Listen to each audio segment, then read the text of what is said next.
you're often surprised at how far it goes. Yeah. And with less effort, strangely, which is quite often the case, isn't it? Less effort and get more out of it. Now, I think where we can look at here, we're not talking too technically, just little tiny adjustments that with your own swing right now can make you more playable. That's what I sort of see what you're phrasing here is.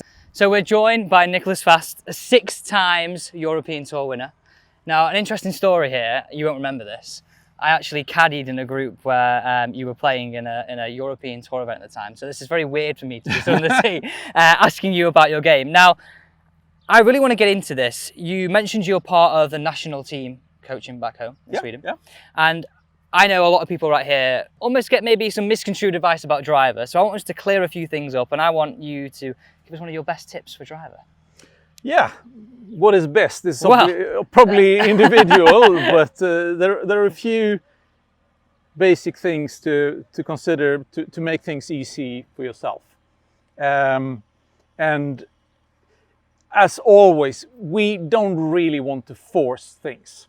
And there's no denying we want to hit it far. Yeah. Of course. And there's nothing wrong with that. It's actually a great thing. For scoring and everything, it's great to hit it far. But we don't want to force it. So if you can somehow concentrate on hitting a good one, okay, rather than force a long one, because it's the good one that's long anyway. Yeah. It is rarely the one where you're trying extra. Obviously this is a lot easier when you're confident, everything's feeling great. But whatever the circumstances of the day, the best you can do to get a good drive and to get distance, because it is pretty much the same thing. Yeah.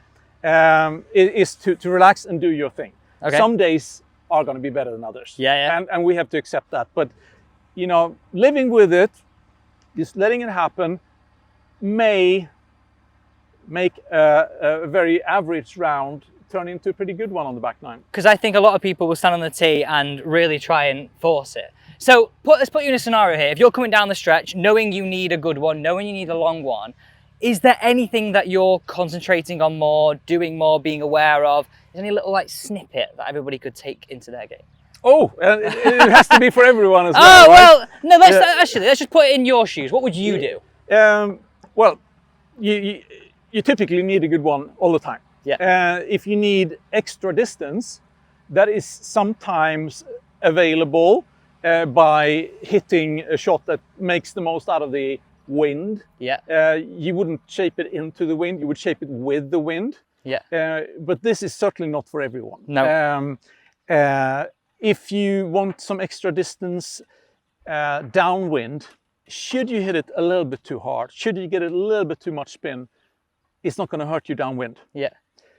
But if you are looking for extra distance into the wind, you have to be so disciplined to not hit it hard, because you hit it harder, you get more spin, you probably go shorter. Could you show us one of those shots? If you were into the wind, how you do it from tee height all the way through to everything. So does your tee height change when you're into the wind? Yes. So is that your normal tee height right there? This would be an average tee height for me.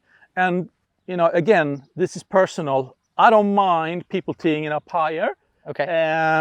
And moving it up in the stands, because it suits some people and it's pretty efficient. Maybe not into the wind, but now the main thing into the wind is to keep spin down. Yeah. Height is not necessarily your enemy, but what I would do into the wind is tee it lower. So now you've gone probably like this much shorter, haven't you? Yeah, it's almost half an inch. Half an inch. Almost half an inch lower. And I would also hit it smoother. Okay. I'll probably do 3 or 4 little things on top of that. You might want a little bit more shaft lean forward and everything. Okay. So now, having done that, if it's lower, if the shaft ball is a little bit, I mean, half an inch or an inch back in the stance, and I hit it smoother, this will go shorter. Yeah. Just automatically. Okay.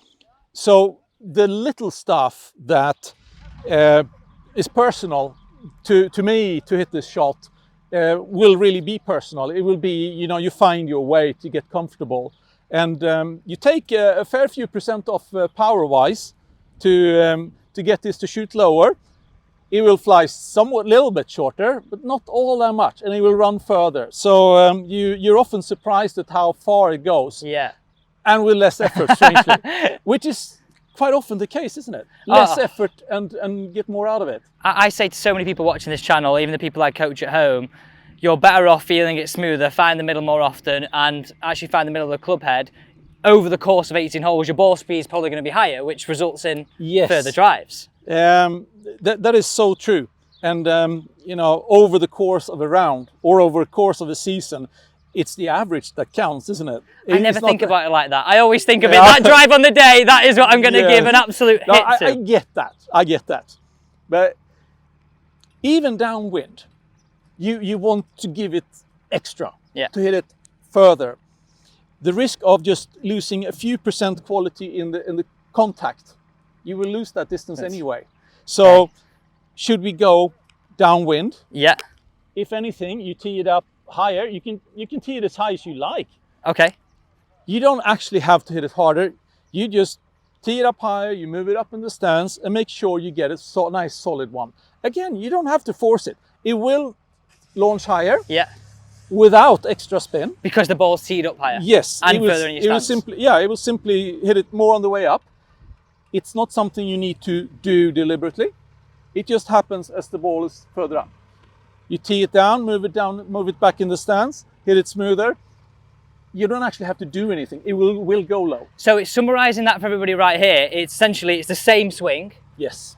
Smoother, whether you're going downwind, into wind, whatever it is, it's the same swing, just two different tee heights. Yes. So we tee it higher for downwind and tee it lower for into the wind. Can we see you hit one? Yes. All right, let's see it. Let's see this on You want a big one downwind from that tee? Let's have a big one downwind from that tee. So again, up in the stance, nice contact. That will give the best distance.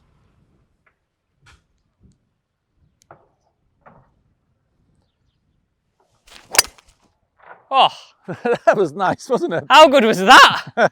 And is that your usual shot shape, like a draw like that? Yeah. That was a very good one. So don't ask me to hit it again. Right? You made it look so effortless. I'll be happy to hit a lower one for you if you want. Do you want a ball? Yeah. Here we go. Now, I think where we can look at here, we're not talking too technically, just little tiny adjustments that with your own swing right now can make you more playable. That's what I sort of see what your phrasing here is. And we were speaking off camera, walking to the cart to come out and do this, and you said something that stuck to me. A lot of people, when they want to start coaching, they go with like this new mythical way of doing it. Yeah. But you talk about the way in which you can play, look at scenarios differently in order to become a better golfer. Yes. You spoke about short game, but really what you're saying here is understand the scenario in front of you. If it's into wind, play it like this. Downwind, play it like you just said. Yeah. But actually don't change your swing too much. No, it's, you know, changing your swing or conditioning your swing with, you know, instruction, with practice, that's you know, for the health of your game over time. Yeah. The health of your game right now on this tee is making it as easy as possible just right now. You made it look certainly very easy on that last shot. Right, yeah, okay. That one that'd be hard to beat. So again, this will be fraction further back in the stance. Okay. Lower tee peg, little less power, still, you know, nice contact. Don't need to force anything. And I'm going to hit this fairly low now. Let's see it. Yeah.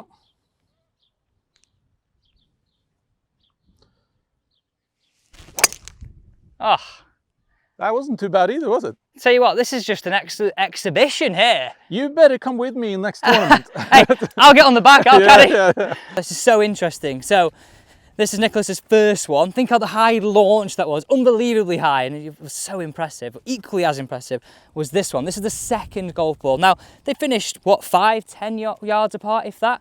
Now, two very different carries, but going back to that point of, actually, that feeling of trying to hit it harder doesn't actually give you that much overall at this finishing point, obviously depending how firm or wet your fairways are. Well, Niclas, thank you so much for sharing those tips. I really appreciate it. Make sure you use them in your golf game just to improve your driving simply by looking at tee height and the scenario you've got set in front of you.